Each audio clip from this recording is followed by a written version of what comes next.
Bienvenidos a Finanzas y Chelas, el podcast en el que hablamos de finanzas, pero sin todo el rollo. Me llamo Marcelo y mi objetivo durante cada episodio va a ser darte las herramientas, los conocimientos y las ideas necesarias para que puedas cumplir tus objetivos financieros, sean cuales sean. Es como sentarte a hablar con ese amigo que sabe de finanzas, de inversiones, pero con unas chelas. Así que si alguna vez te preguntaste qué es lo que tengo que saber sobre impuestos, mi retiro, mis inversiones, finanzas, para no morir en el intento, este es el podcast para ti.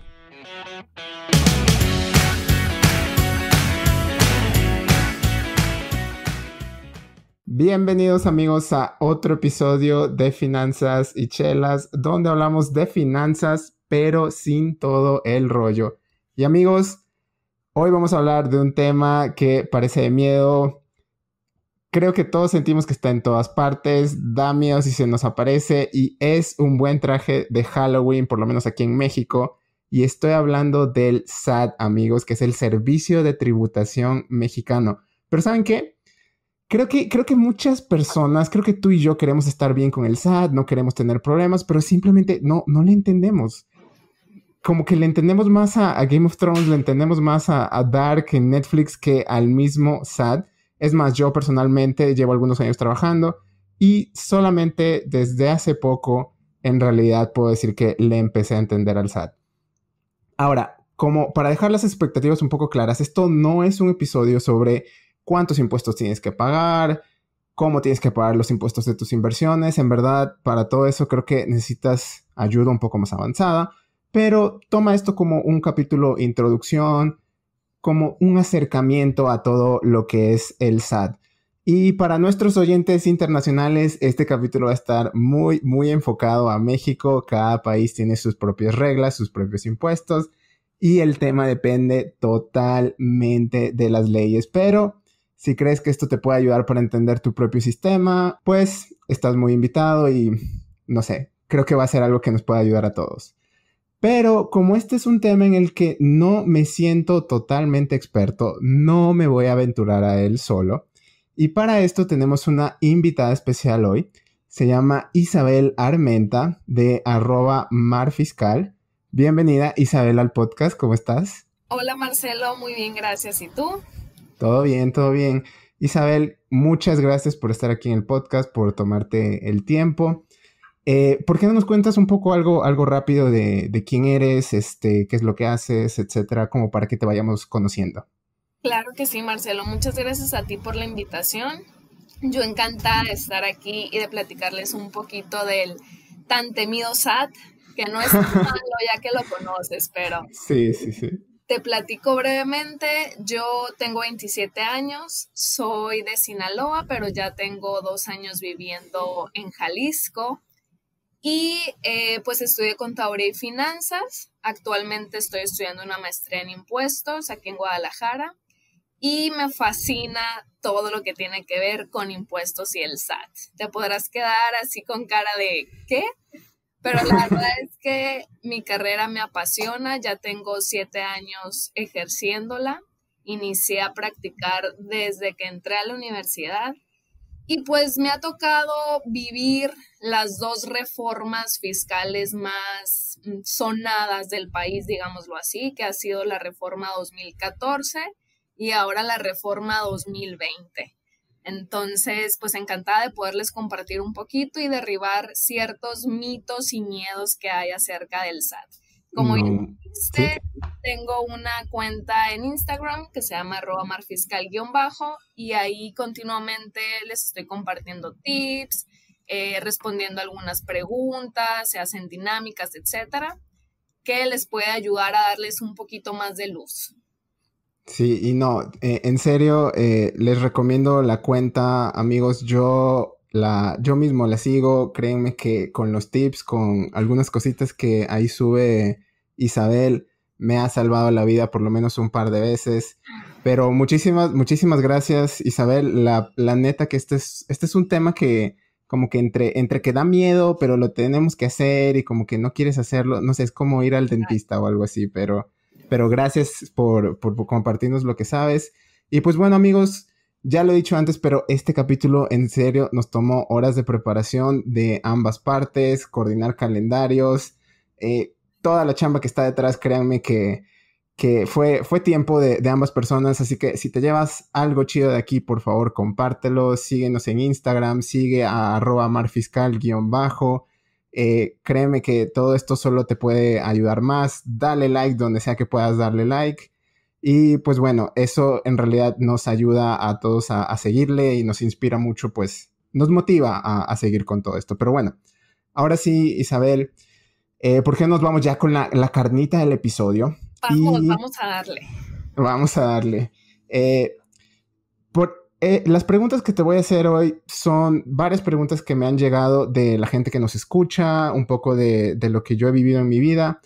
Y ahora, imagínate que soy un egresado, una persona que todavía no sabe nada de impuestos y pues recién estoy empezando. Entonces, así, la pregunta que más nos llega es, ¿cuáles son mis obligaciones básicas con el SAT? Las obligaciones básicas. Bueno, Ajá. Marcelo, pues resulta que sales de la universidad y ¿Sí? nos enseñaron el binomio cuadrado perfecto, pero nunca nos enseñaron qué onda con el SAT. Entonces, nunca. Si tú quieres iniciar a trabajar en una empresa, por ejemplo, lo primero que te van a pedir ya después de haberte seleccionado van a ser tus datos, ¿no? Tus datos personales. Y entre esos datos te van a solicitar tu RFC. ¿Por qué? Esto obviamente si te van a dar de alta, pues digámoslo con todas las de la ley. Vas a estar dado de alta en el Seguro Social, te van a tener en su nómina y necesariamente ellos van a pedirte el RFC. ¿Por qué? Para que ellos, la empresa, puedan hacer deducible esos pagos que a ti te van a estar haciendo. Ok.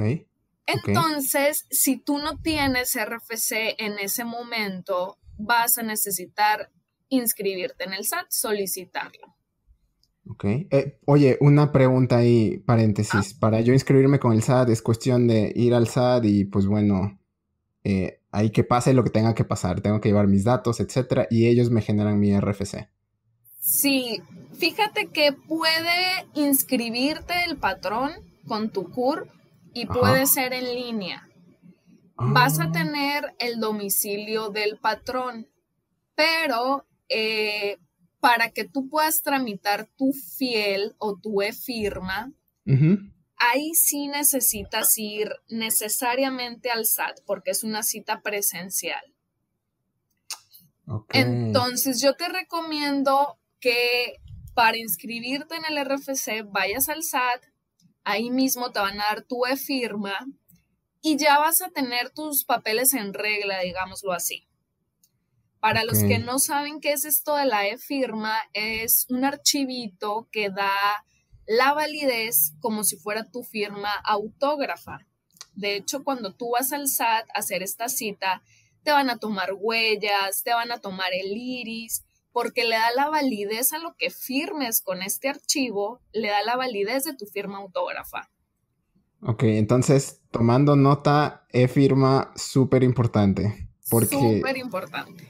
Ok, eso sí te puede causar, pues, como complicaciones legales más adelante si es que pasa algo o lo que sea, ok, va. Sí, digamos que la requieres para diversos trámites y tiene una vigencia de 4 años, entonces hay que cuidar esa fecha de vencimiento y siempre les recomiendo, obtienes tu fiel, envíatela a varios correos electrónicos o tenla guardada en una memoria en tu casa, en donde sepas que ahí va a estar, porque luego la pierden o olvidan la contraseña y hay que volver a ir al SAT. Entonces, para evitarnos esta lata, más en tiempos de pandemia, que las citas están muy escasas, sí les recomiendo tener su e-firma bien segura o subirla a la nube, mándasela a tu hermano, no sé, pero que no se nos vaya a debajo de tu cama, ándale. Sí. Muy bien, perfecto. Entonces, un poco recapitulando, banda que nos está escuchando, raza, vayan al SAT, dense de alta, consigan su RFC si es que no lo tienen, y la e-firma cuídenla con su vida, désenla a su mamá, pónganla debajo de su cama, donde ustedes quieran. Pero bueno, un poco siguiendo con nuestra historia. Digamos que Marcelo se acaba de graduar, no sabe nada de los impuestos, le tiene miedo, solo sabe el binomio cuadrado perfecto. Pasa el primer mes de trabajo de Marcelo, me entregan mi cheque, me dijeron que me iban a pagar 20,000 pesos o lo que tú quieras, pero obviamente ahí hay deducciones. ¿Podemos hablar un poco de cuáles son las deducciones que yo tendría que estar esperando en mi primera nómina, etcétera? ¿O qué es lo que piensas? Fíjate que eso es bien importante, Marcelo, porque desde el momento en que estás en la entrevista o en el proceso de reclutamiento, tienes que fijarte muy bien y hablar esta parte con la persona encargada sobre cuál va a ser el sueldo. Porque si nos dicen vas a ganar 20,000 pesos, ¿no? Y resulta que la nómina en tu banco te cayeron 17,000. Y tú vas a decir, oye, pero si acordamos ganar 20. Ah, bueno, pero eran 20 brutos. Hay impuestos que descontarte. ¿Cuáles van a ser estos impuestos? El impuesto sobre la renta y las contribuciones de seguridad social, o sea, el IMSS. Y si adicional tú tuvieras un crédito Infonavit por tu casa habitación, también se te va a descontar una parte de este crédito, depende en qué modalidad lo tengas, ese ya es otro tema. Pero entonces tú tienes que estar consciente que vas a tener mínimo estas dos deducciones, ISR e INS. ¿Hay alguna forma? Perdón, adelante. No, dime. ¿Hay alguna forma de más o menos como aproximarme para saber, hey, más o menos esto voy a pagar de ISR, esto voy a pagar del seguro social, etcétera? Depende de cuánto vayas a ganar. Es una tablita de impuesto. Depende en qué renglón te ubiques. Es el porcentaje más o menos que se te va a retener.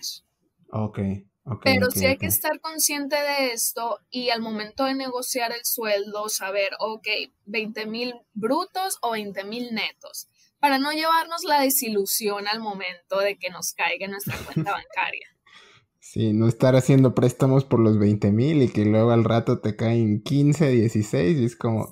sí, exacto, no tarjetear por los 20,000, luego no... Sí. Va, perfecto. Oye, y otra cosa que también nos preguntan mucho la gente que nos escucha es todo este tema de las declaraciones anuales. Aquí hay muchísimas preguntas, Isabel, no, me imagino que tú también las has de haber escuchado. Una de estas, o sea, podríamos hablar de todo el tema de las declaraciones, quiénes la tienen que hacer, cuándo la tengo que hacer, etcétera. Creo que esto sí se nos va a llevar. Esto es un tema muy, muy sonado, por así decirlo. De las declaraciones de sueldos hay ciertos supuestos en las que tú te obligas a presentar tu declaración anual y otros en las que el patrón es el encargado. No quiere decir que el patrón como tal va a entrar a tu cuenta del RFC y enviar tu declaración, sino que se realiza un cálculo anual. Este es el cálculo que realiza el patrón y todas las empresas están obligadas a hacerlo. Pero entonces, si tú te ubicas en ciertos supuestos, te obligas a presentar la declaración anual. Por ejemplo, que rebases 400,000 pesos de ingresos al año. Esto por concepto de nómina.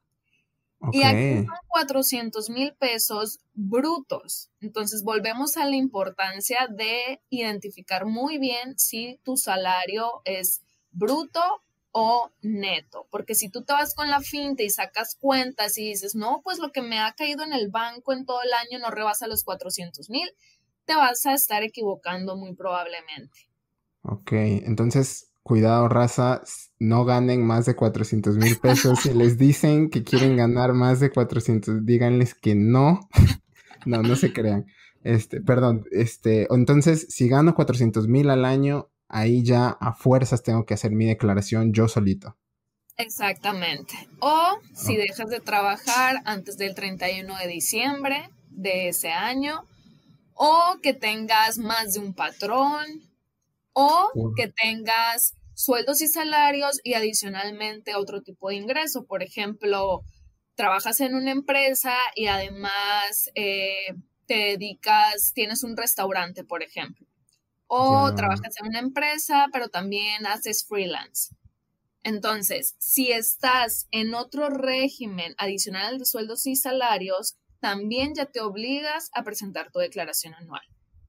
Son estos ok, supuestos, digamos que estos son los principales, en los que ya tú te obligas a presentar tu declaración anual.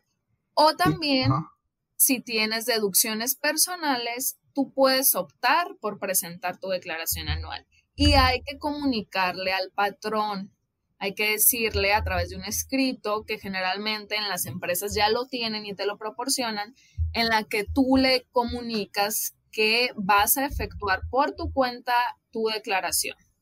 ok, esa diste en el clavo, Isabel. Cuéntame un poco más de todas estas deducciones personales, porque otra de las preguntas muy, muy sonadas es, ¿debería hacer yo mi declaración o debería dejar que la haga mi patrón, etcétera? Digo, no, yo sé que no tenemos muchísimo tiempo, pero lo que podamos, por así decirlo, conversar nos ayudaría bastante. Claro que sí, Marcelo. Mira, aquí tocaste también un punto bien importante y es el buscar siempre acompañarnos de un profesional. ¿Por Ok, qué? Muchas personas dicen, no, yo puedo entrar ahí a hacer mi declaración, pues ya prácticamente te la da la página. Sí, la información ya está precargada. ujú, Sin embargo, y los que se aventuran en la página del SAT me darán la razón, la página suele tener muchas deficiencias. no está chida, sí. Digamos que tiene Yo, sus yo lo áreas de digo. oportunidad. Sí, sí, sí, sí. Entonces, no siempre la información que te muestra es correcta. Y tú no vas a saber esto. ¿Por qué? Porque tú te vas y le das siguiente, siguiente, siguiente, súper bien, me arrojó 3,000 pesos a favor, que se vaya así. Sí. Pero no sabes si en realidad eran 5,000 pesos a favor, por ejemplo. ¿Por qué? Porque no validas la información que te plantean en la página. Ok. Eso es para el tema de saber si el saldo a favor es correcto. Puede que en casos contrarios te da un saldo a pagar y Ujú. supongamos que te dio 3,000 pesos la página a pagar, pero en realidad no eran 3,000, eran 2,000. Bueno, ¿y por qué pudo pasar esto? Y te voy a poner un ejemplo que pasa siempre. Ok. Cuando en la empresa timbran la última nómina de diciembre, la de la segunda quincena, muchas veces esta nómina queda timbrada ya en los primeros días de enero del siguiente año. Ok. Entonces, en la plataforma del SAT, como quedó timbrada los primeros días de enero, te aparece muchas veces como parte de tu ejercicio. Por ejemplo, ahorita en 2020, probablemente me va a aparecer en enero una nómina adicional que fue la de diciembre de 2019. Ya. Ok. O sea, Ok. esa nómina pertenece a 2019. Sin embargo, como quedó timbrada en 2020, el sistema la jala para 2020. ¿Y en qué te va a afectar esto? Pues que vas a tener más ingresos para el ejercicio 2020, lo cual modifica tu impuesto a cargo.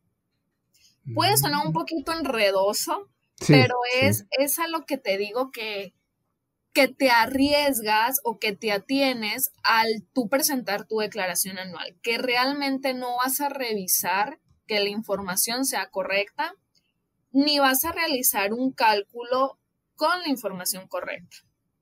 Ok. No, esto, créeme, vale muchísimo y banda, el que nos están oyendo, creo que no lo he hecho lo suficiente, pero un buen contador, una persona que te lleve tus impuestos y de verdad sepa lo que hace, que de verdad cuide tu dinero con todas estas pequeñas cosas que menciona Isabel, se paga por sí sola. O sea, obviamente tenemos que pagar impuestos, pero queremos pagar la menor cantidad de impuestos que tengamos que pagar de acuerdo a la ley, obviamente. Pero que, o sea, está muy interesante lo que nos dices, Isabel, y un poco, de nuevo, porque estamos con el tiempo. Imagínate que yo tengo, no sé, pago una prima por un seguro médico o hago aportaciones a un plan de retiro. Por ejemplo, en estos casos me llega muchas preguntas de la gente diciendo, oye, si yo hago aportaciones a un plan de retiro, ¿eso es deducible a impuestos? Que sí, sí es. Todos esos pagos se detectan automáticamente por el SAT y ya lo deducen de mis impuestos o cómo funciona más o menos eso. Yo sé que esto ya es un poco más específico, pero ¿qué nos puedes decir de eso, Isabel? Por ejemplo, en las aportaciones para el retiro es bien importante, sobre todo en las instituciones privadas, vamos a decir una institución de seguros. Sí. Tú contratas un seguro de ahorro para el retiro y las aportaciones que hagas efectivamente son deducibles. Pero si tú contratas un seguro de ahorro que no es para el retiro, ahí no es deducible. Entonces, sí hay que tener bien presente eso, que no nos vayamos a confundir, porque para que sea deducible para efectos fiscales tiene que ser para el retiro específicamente. Y la institución a la que lo contrates tiene que estar dentro de una lista que el SAT en su página publica de instituciones autorizadas, digámoslo así. Ya, ok. Por ejemplo, la prima de seguro de gastos médicos, como comentas, efectivamente es deducible de impuestos. Y mientras esta factura de tu póliza de gastos médicos tenga tu RFC correcto, le va a aparecer al SAT, le va a aparecer en su sistema, va a estar en tu cuenta. Y en efecto, en teoría, debe de aparecerte en la información precargada de la declaración anual. Pero, por ejemplo, justo ahora en 2020, con la declaración 2019, pasó una situación muy particular con los seguros Monterrey. No sé si escuchaste por ahí. No, ¿qué fue? No aparecían las primas de seguro pagadas a Seguros Monterrey. Fue algo muy raro, como que fue un fallo en el sistema y en tu declaración no las jalaba. Entonces, si tú, volvemos a lo mismo, si no haces una revisión de tus deducciones, una revisión de tus nóminas y por alguna extraña razón olvidaste o no te diste cuenta que no te estaban considerando esta deducción en tu información precargada y así mandaste tu declaración anual, pues dejaste de aprovechar este pago. Fue una situación que duró unos días y ya después la normalizaron, ya después sí jalaba la información. Pero si tú no revisas esto y te vas nada más con el clic siguiente, pues vas a dejar de aprovechar una deducción. O sea, lo del clic siguiente es algo mundial porque yo lo he hecho, la verdad. O sea, soy culpable de eso. Pasa, ¿no? No manches. Ok, pero entonces. Te voy a dar otra razón. Perdón que te interrumpa, Marcelo. No, adelante. Te voy a dar otra razón por las cuales sí es importante no hacer el clic siguiente. Sí, ajá. Y es porque cuando tú solicitas un saldo a favor, si en tu declaración anual te arrojó un saldo a favor de 7,000 pesos, vamos a decirlo, y la autoridad detecta alguna inconsistencia, como que algo no le cuadra, algo no le checa, te va a solicitar mayor información. Entonces, ahí es donde ya no se sabe qué hacer. Diría mi profesor de la maestría, ahí es donde la PTR, o sea, ya no sabes qué hacer, ni siquiera muchas veces cuentas con la información para accesar y ver el estatus de tu devolución y poderte enterar, bueno, ya me la rechazaron o me están solicitando más información o ya está aceptada o está en proceso de pago. Hay un apartado en la página del SAT en donde tú verificas este estatus. Y si la autoridad te requiere información, hay que hacer una solicitud de devolución manual. Este es un trámite adicional a la declaración anual en la que tú le envías toda la información al SAT de tus nóminas, de tus deducciones personales, le envías el cálculo de la determinación de tu saldo a favor como para decirle, mira, SAT, efectivamente me corresponden 7,000 pesos de saldo a favor y aquí te lo estoy probando. Entonces, Wow. Marcelo, como no nos dedicamos a eso y nada más le Sí, queríamos dar clic, clic, clic, pues no vamos a poder solventar esa solicitud de información de la autoridad. sí. Y sí sería muy triste perder ese saldo a favor, o sea, no recuperarlo, yo creo que es algo que no debemos dejar que pase. Entonces ahí es cuando dices, bueno, voy a tener que contratar un contador. Sí. Entonces terminaste contratando cuando pudiste haberlo hecho desde un principio y probablemente no te hubieran requerido y entonces hubieras recuperado más sencillamente tu saldo a favor. Oye, eso es muy importante lo que dices, raza, no se crean que está chido si ves ahí que tienes 10,000 pesos a favor o lo que sea. Sí, como dice Isabel, te pueden pedir más cosas y esos 10,000 pesos te pueden salir más caros, no creas. Pero bueno, Isabel, yo sé que casi se nos está acabando el tiempo. Un poco antes de dejarte que te vayas, seguir aprovechando que estás aquí. Dos últimas preguntas. Bueno, primero aclarar una cosa para toda la gente que nos escucha. Solo estamos hablando de un pequeño, pero pequeño, una pequeña parte de todo lo que tiene que ver con el SAT. Estamos hablando de gente que trabaja para un patrón, para toda la gente que, por ejemplo, tiene sus propios negocios, que quiere empezar su negocio, o como dice Isabel, tiene ingresos de otras fuentes. Todo esto va a cambiar. El SAT es todo un mundo, por eso tenemos gente experta. Entonces yo les diría a todos, busquen a alguien experto. Y justo ahora que mencionas lo de un contador, Isabel, por ejemplo, esta también es una pregunta muy sonada y es más o menos cuánto yo debería estar esperando que me cobre un contador o debería, por ejemplo, como dices, contratarlo desde el inicio y pagarle una mensualidad, etcétera. ¿Cómo ves esa parte? Mira, los honorarios de un contador dependen de los servicios que te va a prestar. Ujú. Por ejemplo, eh, puede ser que únicamente te brinde el servicio de contabilidad mensual, que consiste básicamente en revisar tu información, procesarla, determinar impuestos, cumplir con tus obligaciones fiscales. Pero puede que el giro de tu negocio y por el tamaño de tu negocio, o sea, por otros ciertos factores, requieras también de asesoría fiscal. Ok. Y este es un servicio adicional que lo puedes tener, por ejemplo, hay varias empresas que tienen su departamento de contabilidad y aparte contratan a otro despacho externo como asesoría fiscal. O tienen el mismo servicio, contabilidad y asesoría fiscal brindada por un externo. Entonces, si tú tienes nómina, por ejemplo, tienes trabajadores, pues obviamente es otro costo. O si te van a apoyar con la facturación de ingresos, se le va sumando. Haz de cuenta que va sumando los servicios, pues. Ya, ok, Igual ok, ok. supongo que como en otras profesiones que se me ocurre ahorita, por ejemplo, te van a diseñar tu logo. Ah, ok, es un precio.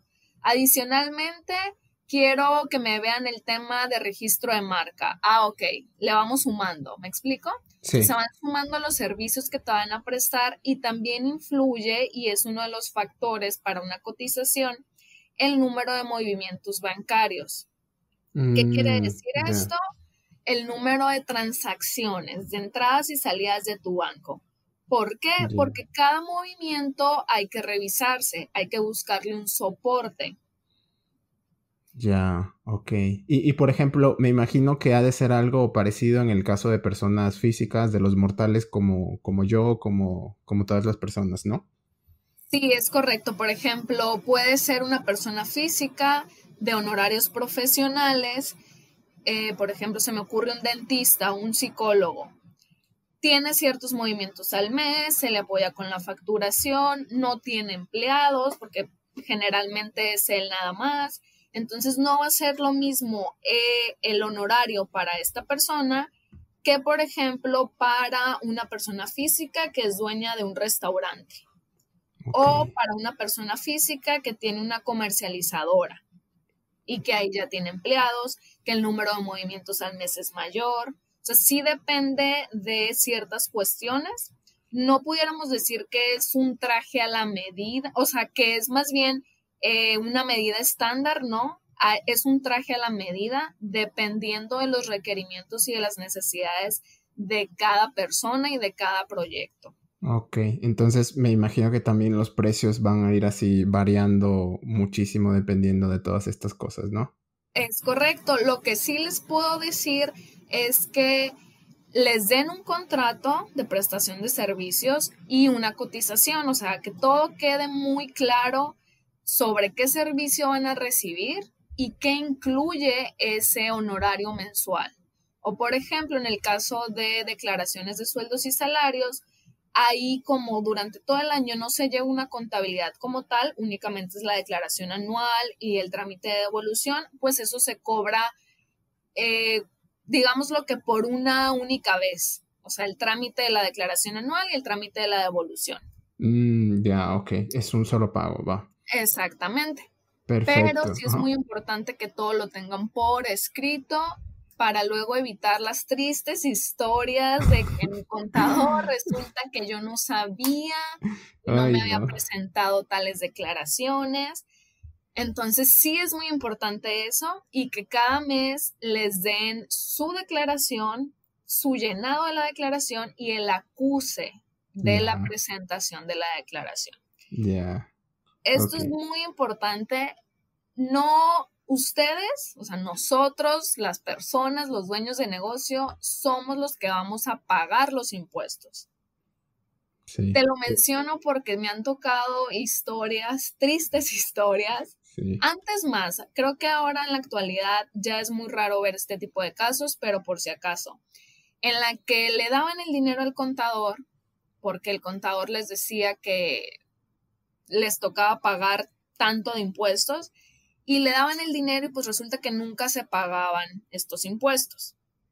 Entonces actualmente esto ya es muy raro que pase, sobre todo porque incluso en los acuses de la declaración te menciona que estás obligados a pagarlos por internet.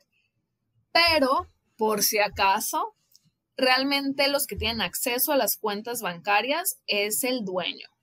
Esto también es como algo que antes se usaba, puede ser, en las que el contador tenía acceso a las cuentas bancarias y en la realidad esto ya no es así, salvo que tu empresa tenga un departamento de contabilidad y estén facultados para hacer pagos a proveedores, etc.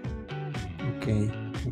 No, muy interesante, Isabel. Yo creo que ya estamos con el tiempo. Muchísimas gracias por todo lo que nos has compartido. Y pues bueno, gente, les dije que Isabel tiene ahí su perfil en Instagram, @marfiscal_. Isabel, si la gente quiere saber más sobre ti, sobre todo lo que haces, ¿cuál es la mejor forma para acercarse contigo? Pueden hacerlo a través del Instagram, @marfiscal_, o al correo contacto @marfiscal.com. Por ahí podemos platicar y ayudarlos con sus dudas, o si requieren alguna asesoría personalizada más a detalle, también lo podemos ver por ahí. Creo que también tienen una página en internet, ¿no? Sí, es correcto, es www.marfiscal.com. Perfecto, entonces igual todos los links al perfil de Instagram, la página, el correo, los vamos a dejar en las descripciones donde sea que nos estés oyendo.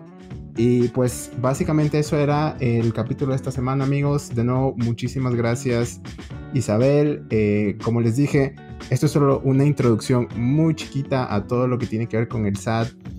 El SAT es todo un mundo y créanme que vale la pena informarse, vale la pena educarse, hablar con los expertos como Isabel. Y pues bueno, creo que amigos, es el primer capítulo de nuestra siguiente saga, que va a ser de todo lo que tiene que ver con el SAT, con los impuestos, etc. Y pues así vamos. De nuevo, muchísimas gracias, Isabel, por habernos acompañado en el podcast. Y yo los veo la siguiente semana con otro episodio. Esta vez nos vamos a saltar el dónde está lo bueno porque ya nos comió el tiempo, pero ahí los veo.